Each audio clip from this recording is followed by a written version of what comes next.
जगातील 7 आश्चर्यांच्या यादीमध्ये दुसऱ्या क्रमांकावर आहे ग्रेट वॉल ऑफ चायना, अर्थात चीनची भिंत. जगातील ग्रेट वॉल ऑफ चायना म्हणून ओळखली जाणारी चीनची भिंत ही अतिप्राचीन काळात उत्तरेकडील सीमेवरून मंगोलिया प्रांतातून होणाऱ्या परकीय आक्रमणे थांबवण्यासाठी बांधण्यात आली होती. या भिंतीचे अनेक भाग आहेत जे अनेक राज्यांच्या काळात बांधले गेले होते. चीनचा सम्राट किन शी हुआन याने 7व्या शतकामध्ये ही भिंत बांधण्यास सुरुवात केली.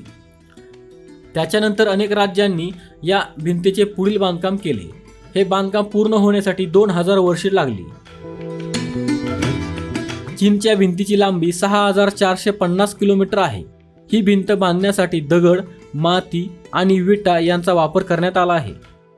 या चीनच्या भिंतीची उंची काही ठिकाणी 35 फुटांपर्यंत आहे. 10 ते 15 लोक आरामात चालतील एवढी या भिंतीची रुंदी आहे. असे म्हटले जाते की चीनची भिंत बांधताना लाखो लोकांनी त्यांचे प्राण गमावले होते आणि त्यांचे मृतदेह याच भिंतीखाली गाडले गेले होते. त्यामुळे या भिंतीला अनेक जण जगातील सर्वात मोठी स्मशानभूमीही म्हणतात. ही एवढी मोठी संरक्षित भिंत असून देखील चंगेझ खान याने ही भिंत भेदून चीनवर आक्रमण केले होते.